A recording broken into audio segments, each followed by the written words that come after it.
Hey everyone, welcome back to Berlin Noir.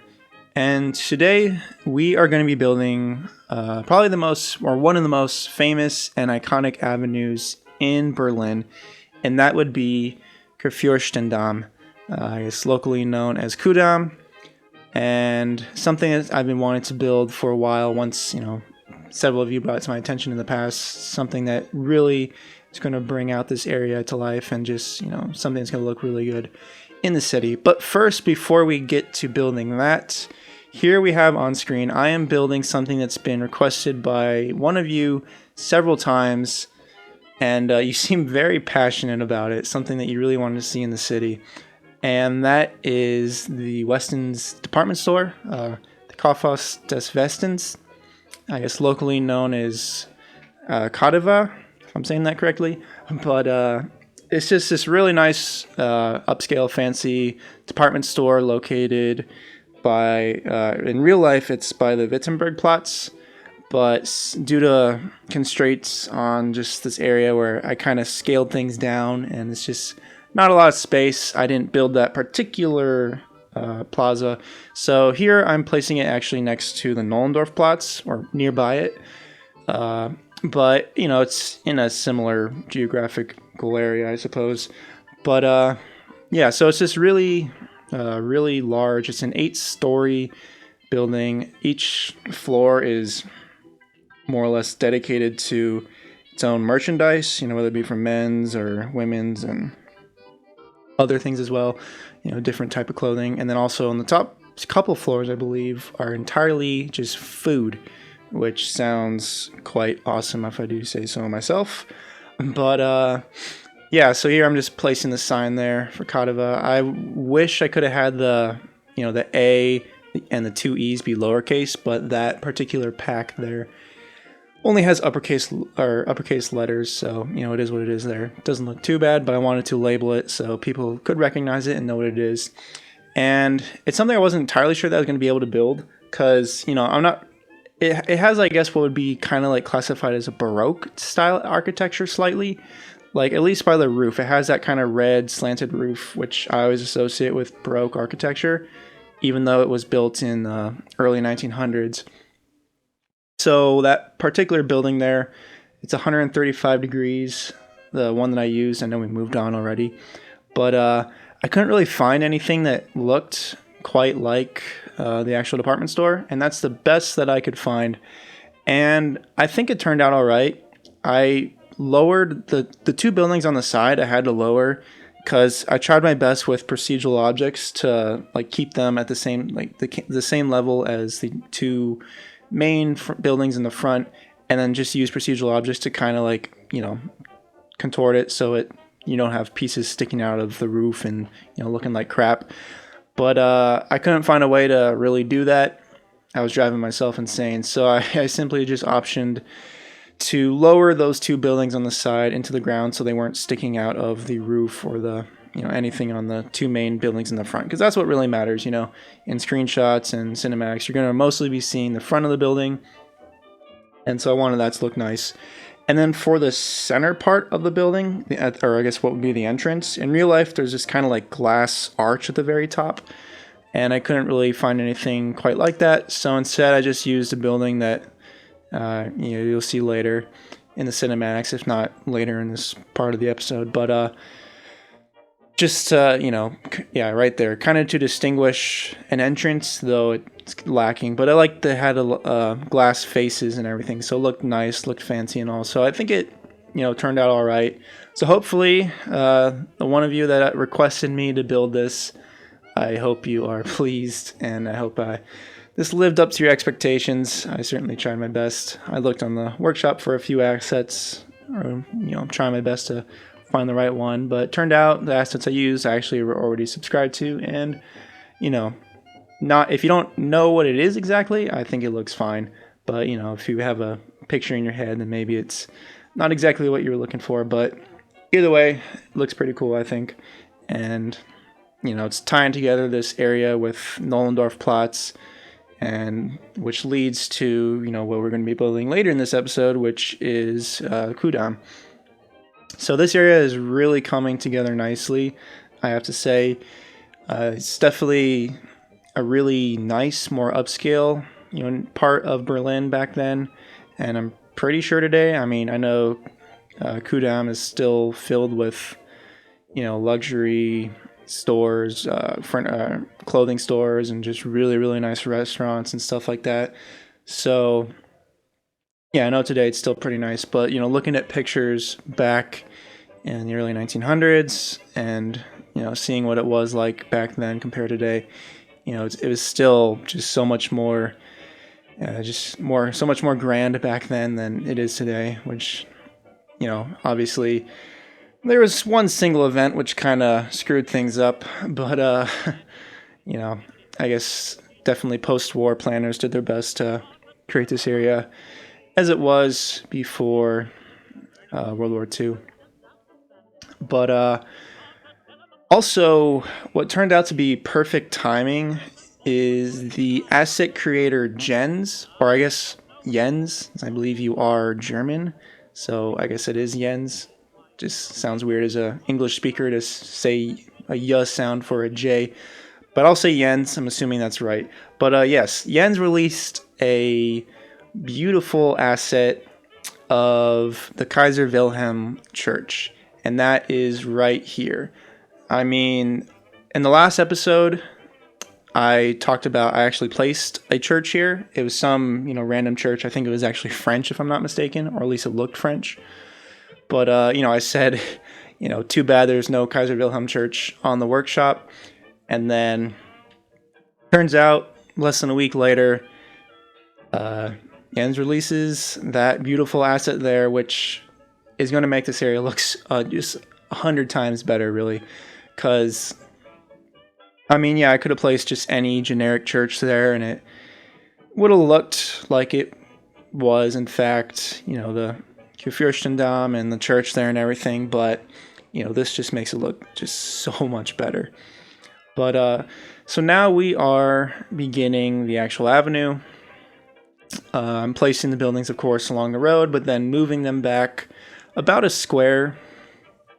Basically, I was just moving them back until that tiny, tiny little sliver of grass showed between the pavement from the building and the pavement from the road. So that was how I was measuring that about, not exact or anything, but it doesn't really need to be. But, of course, I need to leave room for, chairs and tables for people to sit outside restaurants. And, in real life back then and today as well, but especially back then, I mean, this entire street for, I don't know how many miles it actually ran for, where the actual restaurants and stores were, but it was just absolutely littered in with just pedestrians and just tables and chairs and people sitting outside, the restaurants enjoying a meal. There's always that type of avenue in most cities. I mean, just the type of avenue that's fairly popular, visited by a lot of people and tourists as well, and where you can just sit outside along the avenue, just where the trees line the road, and you can enjoy a meal and see all the people passing by and just, people watch if you want, and, go shopping as well. There's always just some sort of avenue like that in a lot of cities, but this one's definitely quite special and still pretty unique, given that it's survived through a lot. And it's just like I said earlier, comparing images from today and back then, it's I do have to say, I think post-war planners did a pretty good job of maintaining its elegance, and still a ton of upscale restaurants and stores exist here, so that's cool to see and all. But yeah, so a lot of these little blocks here are interestingly shaped, so it takes a little more time to plop down the buildings, find the right ones that are gonna look good along these awkward angled corners. There's really not many 90-degree corners here. And just placing, I don't know, I guess what would be just sort of like a little driveway to the back of this area. One thing that I haven't really gotten down yet is how to like detail and kind of make the transition from like the elevated tracks like I have here to, the buildings and stuff that they are up against. Because looking at, the aerial view I have back then and comparing it to what there is now, there is a difference in the buildings. And sometimes there's just a road that, goes between them, which makes sense. But oftentimes I'm pretty sure there's, maybe just a tiny little sliver of a path that just goes between the buildings and the elevated tracks, which that's more what I'm looking for, because I really like to see the buildings just right against the tracks. It looks cool compared to having the road in between, because that just takes up a lot of space. And a road's pretty plain in this game. There's not much to it. I mean, I could put some trees on it, but that's it. And so I'd much rather have, buildings go right up to the tracks. But I do, at least in this particular build, get a little better at that as I move down the avenue. Maybe not necessarily this one, although this one turns out all right too. Try and change it up when I'm building and everything and how I'm building. But yeah, I'm still working on that, trying to get a hang of what it looks like and how to exactly build that, because that's certainly something I'm not familiar with building, living in the U.S. and, in the state of Arizona and the western United States, because we don't have anything like that. We have a single tram line that runs through the city, which is being expanded, I must say, but they're taking their good old time doing it.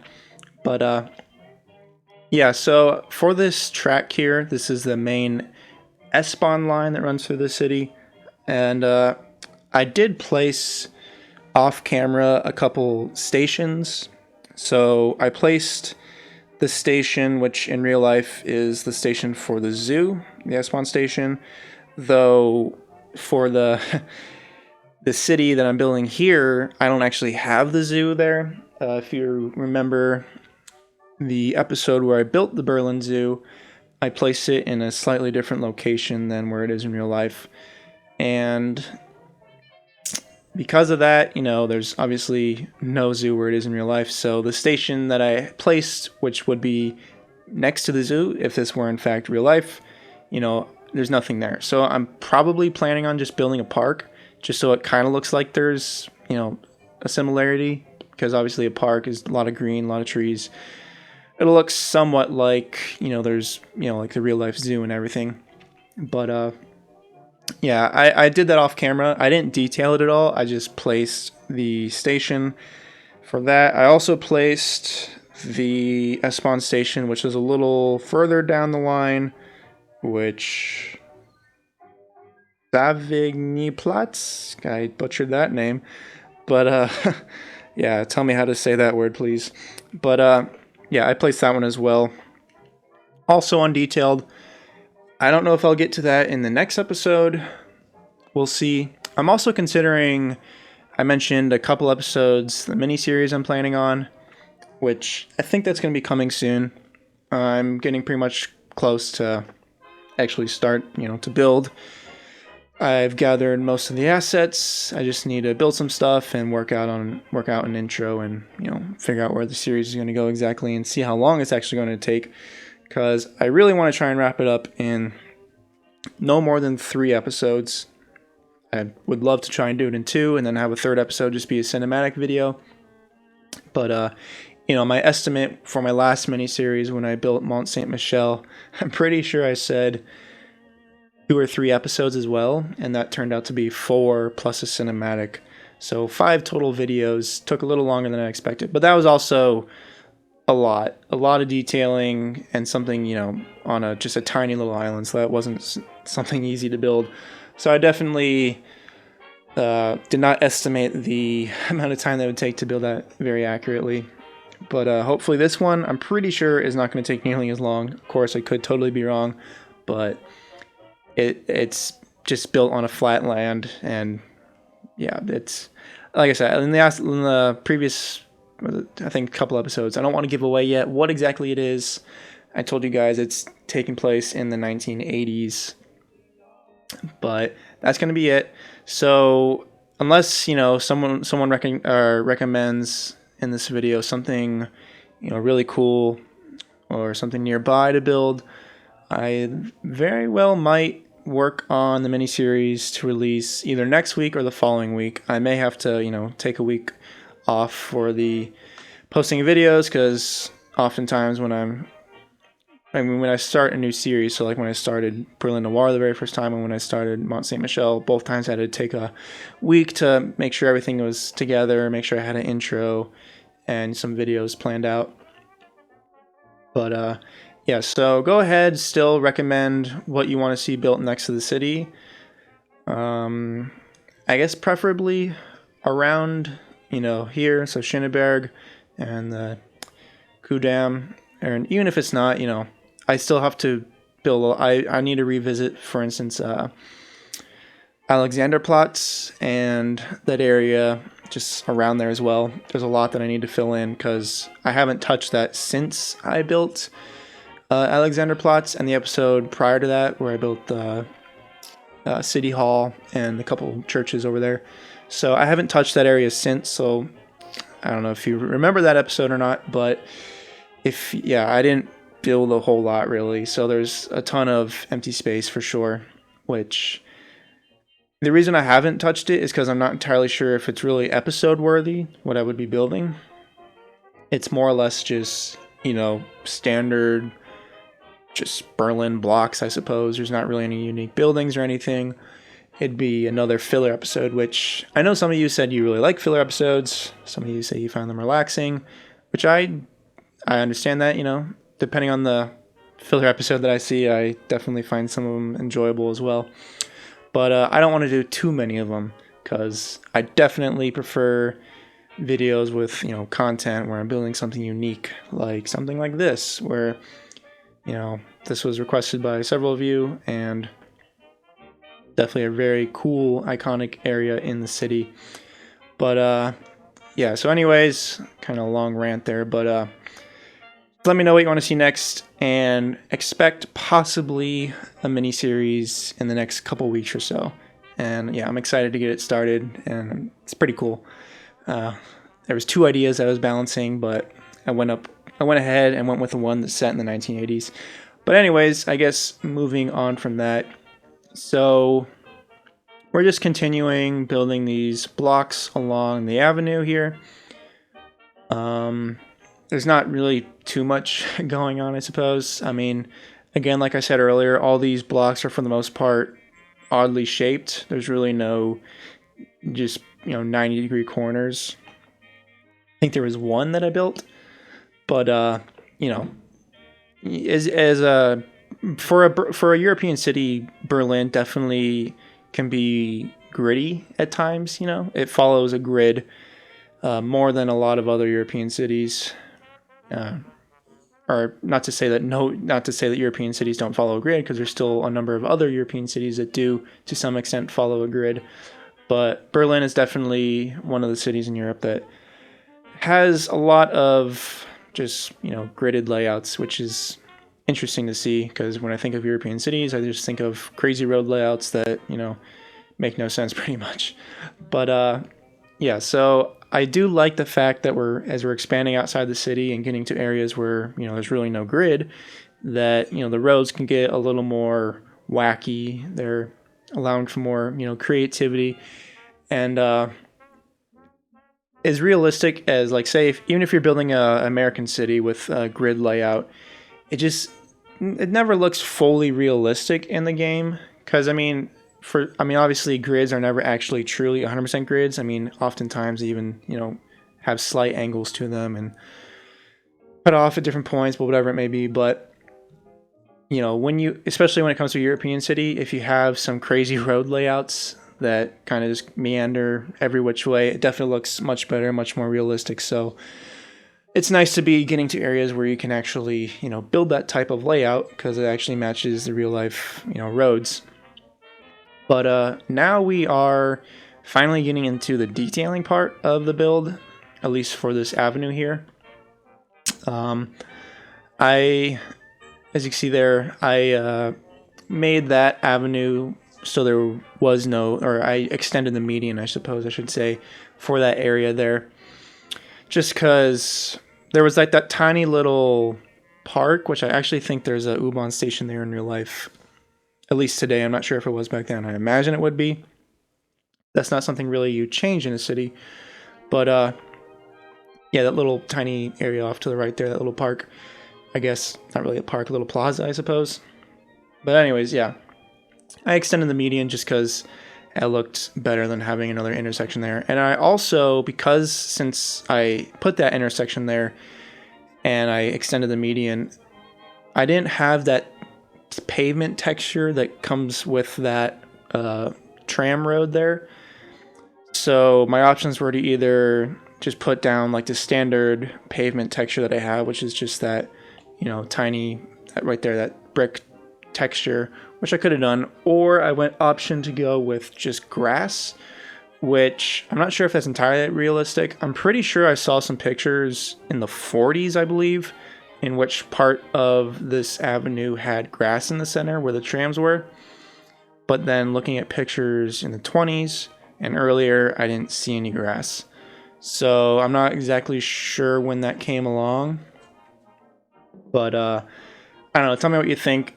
If you just, you know, if it looks weird having that random strip of grass along the tram road there, let me know. I can just put the pavement down and all. But I don't know, I think it looks alright, especially once I get detailing the actual road and add trees and everything. So wait until then to see exactly what it looks like. But that'll come a tad bit later in the episode, because for now we are just detailing, or starting to detail, the actual sidewalk and the storefronts, the restaurant fronts and everything. Just plopping down these seating, I guess, outdoor seating arrangements, as well as these, the little like single level commercial buildings, which I got a couple of those from the Steam Workshop that, you know, are plausibly, I guess, they don't look modern necessarily. Like this thing right here, this could definitely be modern, or it could, you know, be in the 1920s. It doesn't look overwhelmingly modern by any means. And the other ones I used, they looked reasonably old-ish. At least they could pass as being old. So that's why I use them as well.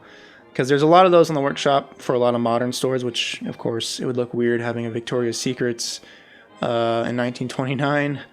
But, yeah, I wanted to use some of those at least, because it definitely adds some more character to the street and having that pop out a bit more. Because, you know, realistically, all these residential buildings have, you know, whether it be commercial or restaurants at the bottom level. Because, you know, I honestly don't know if back then if there were, how many buildings were exclusively just residential buildings. Because you know, I mean, obviously compared to most American cities where you just have suburbs, obviously those are just single family homes, so you don't have any businesses coming out of those single family homes very often. But yeah, so obviously I wanted to try and put small businesses, you know, at the ground level of these buildings, because that is how it was and is along this avenue and really all the way around Berlin. But here I'm also placing these lamps, these Berlin lamps by also Jens. But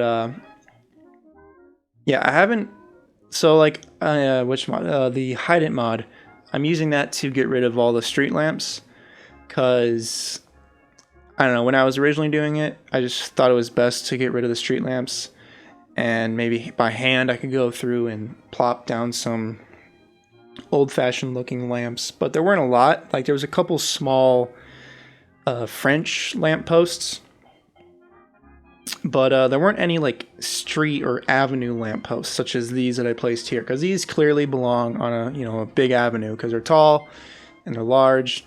But I didn't really have anything like that, which is why I just decided it was best to just not put any sort of lampposts across the city, which is why I also hardly ever do any sort of night shot in the city, just because like 90% of the roads don't have any lighting to them. with a couple of exceptions where I place them by hand, and also a couple of exceptions where the road I'm using just, I guess, overrules the hide it mod and decides to plop or use its own lamp or its own lights, which fortunately for those roads, they're small lamps. They don't look modern by any means. So, I let that be. But yeah, so I think I may undo that selection in the hide it mod and allow street lamps to be on roads. I'll just have to go through and upgrade all the roads with, these types of lamp posts, so you don't have some modern lamp posts, along the streets of 1929 Berlin, because that would not quite work. But also, speaking of the hide it mod, I've mentioned this before, but I'm noticing it more and more. The mod, it doesn't seem to work as well as it used to, like when I first got it for this city. Because, for the neon signs, those just terrible, ugly neon signs that the vanilla game has, that, people put them on these buildings. And the roof props, like the HVAC systems and, TV satellite dishes and other things, all those of course make sense for a modern city, but initially the hide it mod would get rid of pretty much all those, but for whatever reason it just doesn't seem to be working now. It works, but only partially. So it removes about 3/4 of the modern props that I selected in the mod to remove. So if you notice that yourself and you found a fix for that, let me know. I should honestly just go on the Steam Workshop page for that mod and look around to see if anyone's been complaining about that themselves as well. But yeah, because it's a bit annoying, because I have to convert a lot of buildings to PO in order to get rid of those props on the roofs and the signs and stuff. Which, for something like this, like an avenue like this, where I want there to be a ton of people, I didn't want to convert any buildings to PO that I didn't have to, which, I didn't. I converted a couple to PO just because I, more or less had to in order to make the buildings fit better. But, if you have a bunch of procedural object buildings, they're basically just big props, so people aren't going to go to them. You can plop down, residential blocks, or, you can plop down residential buildings within these buildings, but still those would be smaller, and they just wouldn't draw as many people to the area as if, these buildings were not PO. So I kept them as regular buildings for that reason.